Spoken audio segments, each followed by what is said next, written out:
sluggish after lunch, so we thought we would just do some table setting about who's in the room and put up some polls. And we do invite some discussion on this because we're only going to do this for a half hour. If you have a reaction to one of the poll questions and you want to explain your answer, we want to hear from you. Think of an elevator pitch, right? And I'm also fine, like, you know, if you can take on the premise of the question, or you can answer a related question, but you just have to do it quickly, which is not to discourage people from participating. To the contrary, we just want to get as many people participating as possible. And the first few poll questions are really in the table setting. And Jackie Calhoun is the heart and soul of the environmental law program, and she's going to run us through the questions. So the way we're going to blow up the QR code. Does everyone have a tracking device? Yeah. Okay, good. Yeah. This is how I keep track of the human species. Go ahead and answer the poll question. And the question is, how many years have you worked on ESA-related issues? 0, 1 to 5, 6 to 14, or you're in the 15 plus category.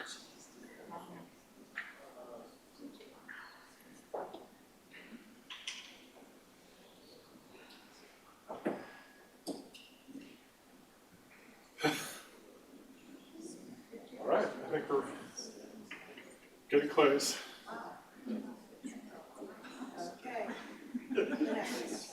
All right, this is amazing. That's a pretty high percentage of folks with a lot of experience. All right, we'll go to the next question, Jeff. 30 plus category. Yeah, that's the category I'm in. Yeah. Primary context, litigation, policy, academia. I realize this doesn't capture the whole universe. Primary. And primary, right, exactly. Thanks, Kathy.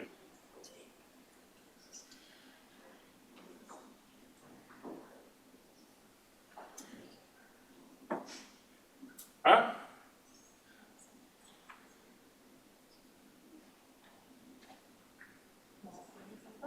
Yeah, more academics than I thought. I guess that captures students. Students, are you putting yourselves in the academy? Is that right? Okay, I see some of my students back there. Okay. All right. Do you think the ESA has been successful at preventing the extinction of species?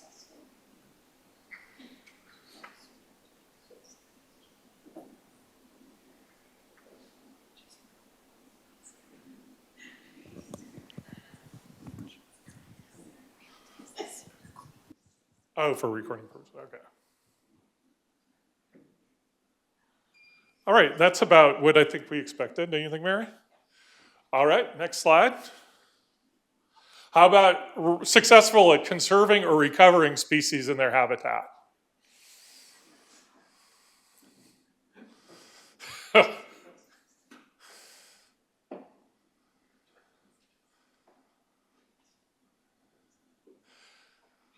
Is just going to get over 10%?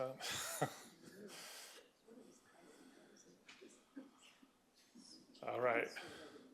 I think that's sort of what I expected. Is that what you expected? Is that what people in the room expected? Sort of really no. Sort of is really no. Well, does somebody who said sort of want to Do we have a sort of? contradict that statement of no? It's case specific, right? So some cases, yeah, some cases, no. I'm going to give the microphone to Professor Salzman. Yeah, I think it's very heterogeneous. Some cases you can say, yeah, that made a real difference. In a lot of cases, you just, bang your head against the wall. Fair enough.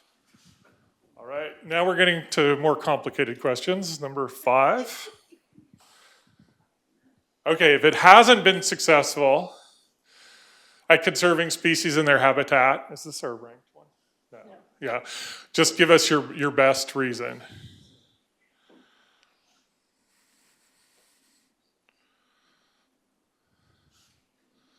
And I'll be looking for an elevator pitch from someone as to why they chose the answer they chose.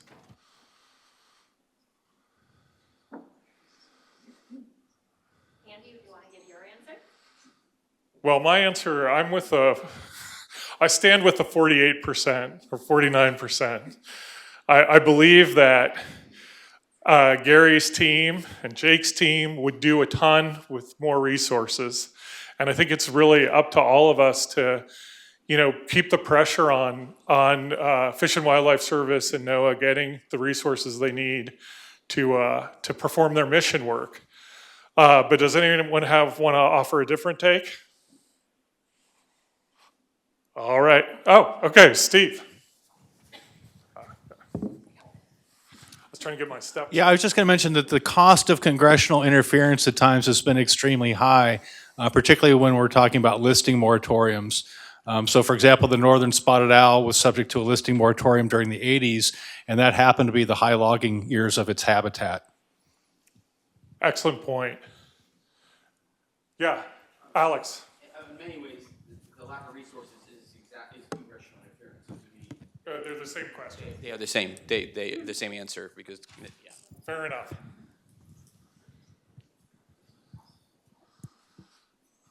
Right, should we go to 6? How critical has litigation been? I saw we have a lot of litigators.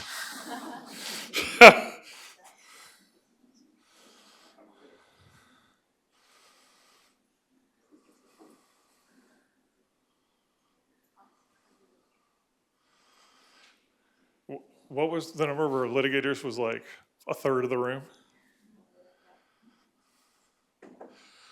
Anybody want to talk about that? Kathy, Eric, you want to talk about the role of litigation?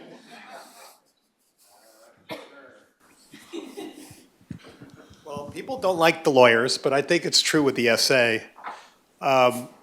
The fact that we've got a really broad, strong citizen suit provision, which has been used pretty much from the beginning of the statute, has been important. I mean, the debate has been about the extent to which litigation has skewed agency priorities and policies that otherwise could be pursued in a different way. But I think for those of us who have thought seriously about litigation, it's probably true about most of the litigators in the room. People don't want to go out and bring suit over these things all the time. And the question is, when is that necessary to prompt an agency? Sometimes we're in the position of bringing cases because we know there's an administration that will be more favorably inclined to working out a solution. And my personal view is that's when litigation could be most useful and effective. It's by basically setting the stage for reaching a good compromise result. But of course, we're entering into an era where we just basically have to use litigation to play defense. But I think of all the environmental statutes, the ESA may be the one, for better or worse, where litigation has perhaps played the greatest role in how the law has evolved over the course of time. Be interested to hear from non-litigators, and I know some may have a different view, but for those of us who've been doing it for all this time, it's obviously been a critical part of the statutory enforcement. Yep. Anyone want to say anything about somewhat important? All right, we'll move on. Question 7. Eric, do you have a view on this? Really horrible. Yeah. Yeah, I think this is the point about playing defense, right? And trying to divert maybe the administration from doing worse things by making it respond to litigation.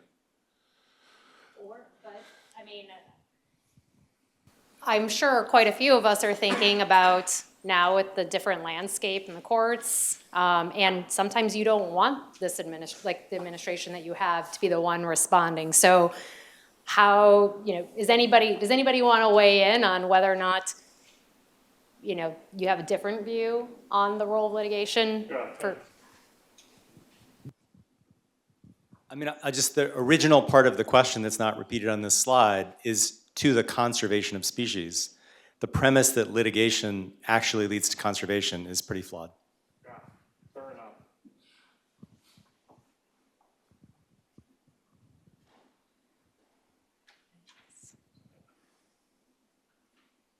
Takers? Okay.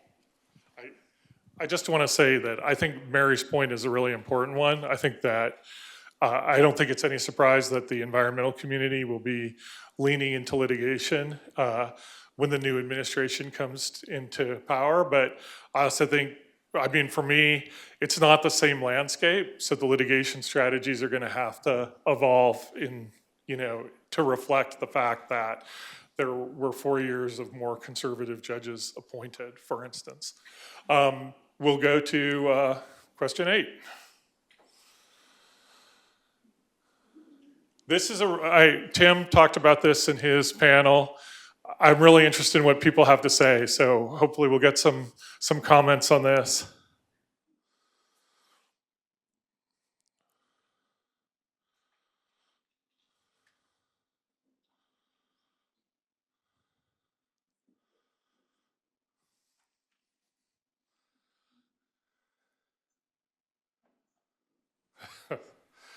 Do I have somebody who wants to talk about less support? I just wanted to speak to that this, it's an empirical question that they're asking us our opinion on. So I just, there is empirical evidence that demonstrates that it has just as much support as it had before. So we can all have opinions about it, but empirically, I have to look at the sites that I've cited. I didn't do the empirical work on it, but I definitely have cited to it. Jake actually might know, but off the top of his head. Yeah, when I was at Defenders of Wildlife, they did some surveys and polls. There's probably multiple sources of this, but when I used to work at Defenders of Wildlife, they had done some surveys and polls of support for an Endangered Species Act, and it was fairly high. I think it was 90-something%. Jake, can you speak to intensity of support? Right, because you could have 90% of people very tepidly supporting something, and then 10% vehemently opposed, and that's not the same as... Right. My recollection, and there are others who worked at Defenders with me, so you all should chime in at the time. I don't think the survey questions got at intensity of support, which is a really good follow-up question, but I don't know how to answer that one.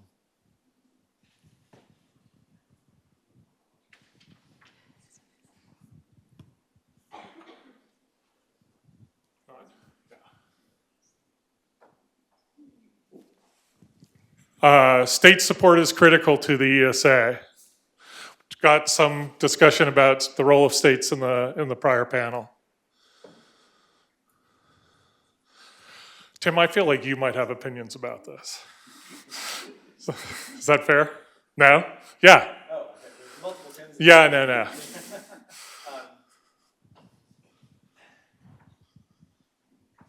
I mean, states have more conservation biologists on staff than they have ever had, and they are a lens through which a lot of the political resistance or support of the ESA is interpreted. And so, like it or not, that support is crucial. If we lost Massachusetts, and we lost Connecticut, and we lost California, we'd be in much more trouble than we are today. Yeah.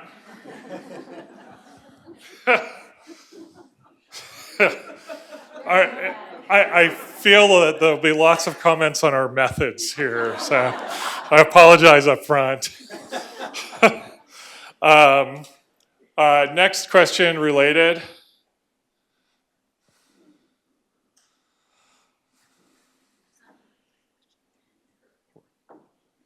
Oh, yeah.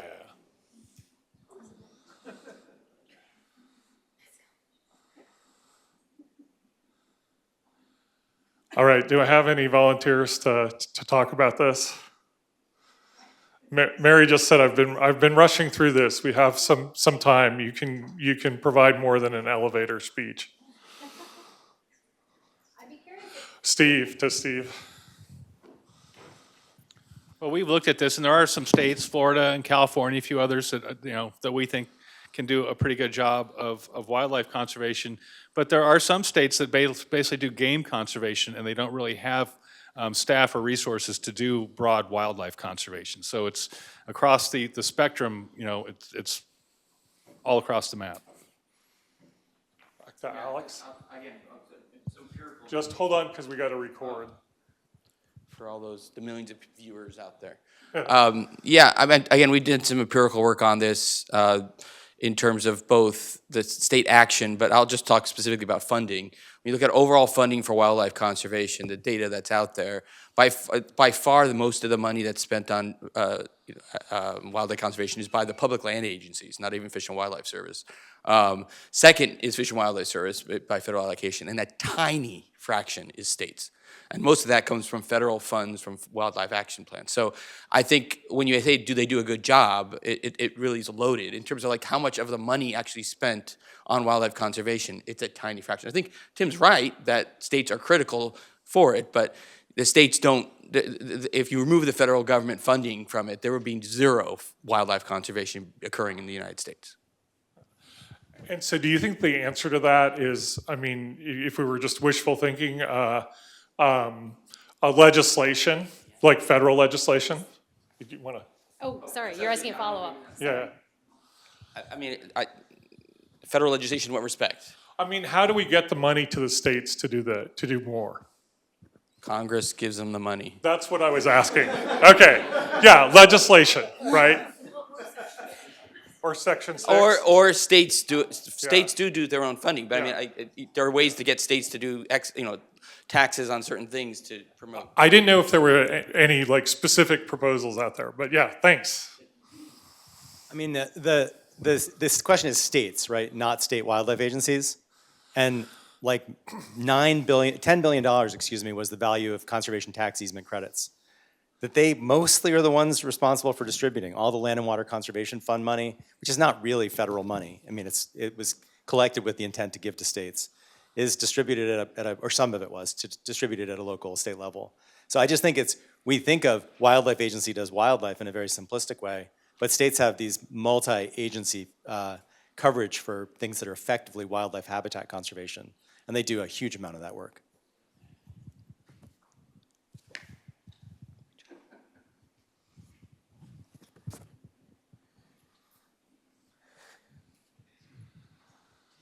This is more of a follow-up question. For those who said yes, some states, no, some other states, what are the criteria?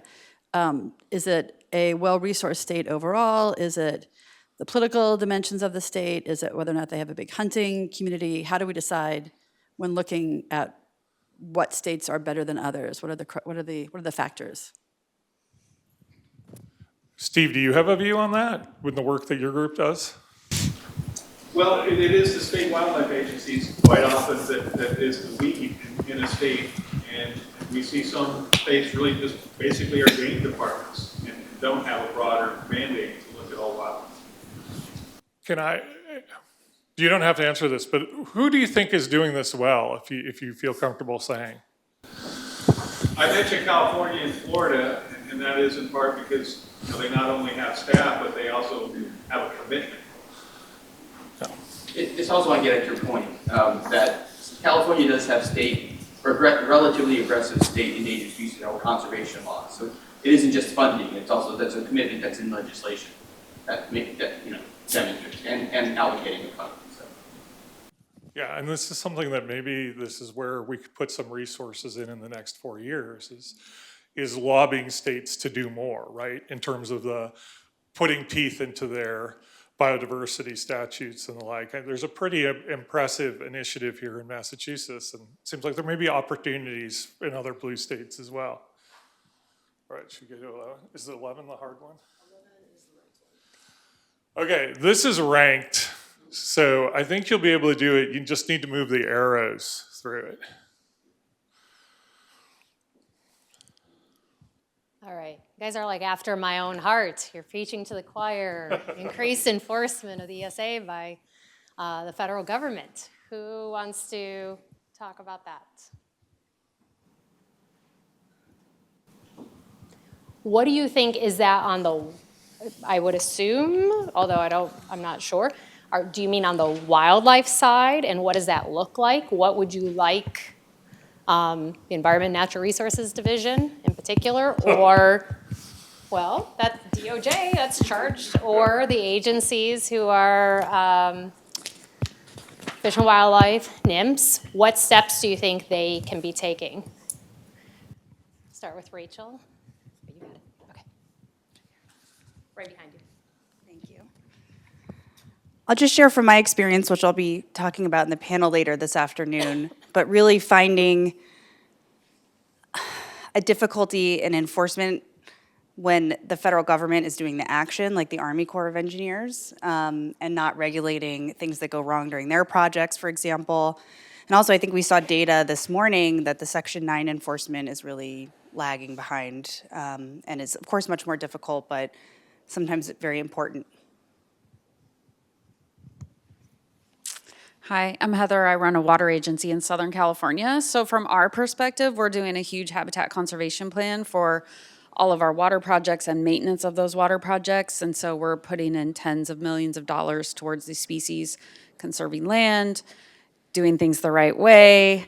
And then there are neighboring agencies who, let's say, do maintenance activities with no permits, and the Fish and Wildlife Service knows full well that they're doing them, but doesn't kind of hold them accountable. So it's really challenging for two things. One, habitat's being destroyed and animals are very likely being killed that aren't accounted for. And so, how do you try to recover a population within your river system if there are those kinds of activities going on, but also in holding together the political will and support for what we're trying to do, again, conserving species, when you can see, for instance, a flood control agency doing maintenance activities that they don't have a permit for. My political officials get very angry about that because we're putting all of our money into it and trying to conserve these species. So it's a really challenging narrative to try to do the right thing when you see people who are not being held accountable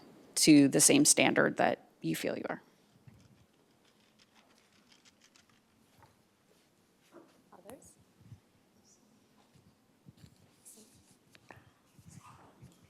I would speak on the third factor there, and I wouldn't limit that just to private landowners. I would say it applies to non-federal parties. And my experience over the last few years is that getting an HCP is, it's almost an impractical option because it takes so long and there is more resistance to issuing HCPs than there used to be, or issuing the ITP as a result. And there's also, I worked a little bit with an HCP ITP from 1997, and kind of getting the service to abide by the terms of that was an uphill battle because the thought was, well, maybe we shouldn't have issued this, but you did. And so I think there's a lot of white space, so to speak, on the HCP ITP side. Just to give you another example, where there's some involved in some litigation where the judge asked in open court, well, why doesn't the state of Montana just go get an HCP? It's like, well, how much time do you have,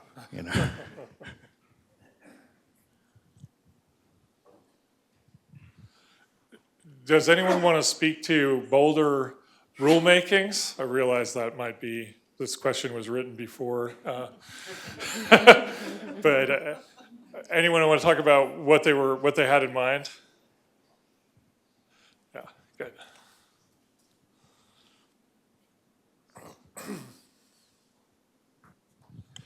So, same caveat that I'm not saying that this is the thing to do right now, but the specific thing I'm thinking of is the definition of adverse modification, which I think is a bunch of cop-out adjectives layered on top of other cop-out adjectives with a concept that could be useful, especially if coupled with clearer recovery plans and more resources going into HCPs, ITPs.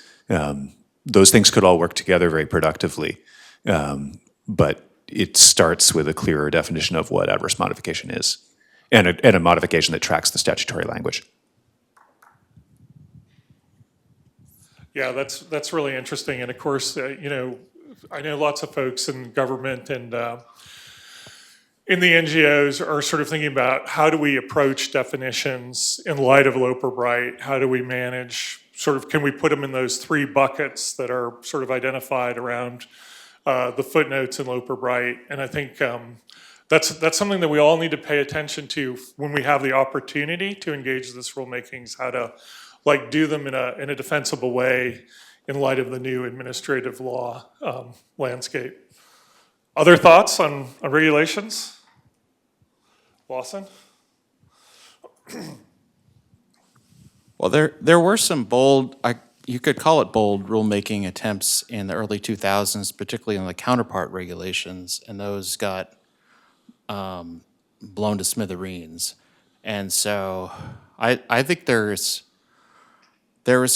some validity to that concept of the counterpart regulation, and that maybe looking at that again and doing it in a more careful way could bring people together from industry and the other stakeholders.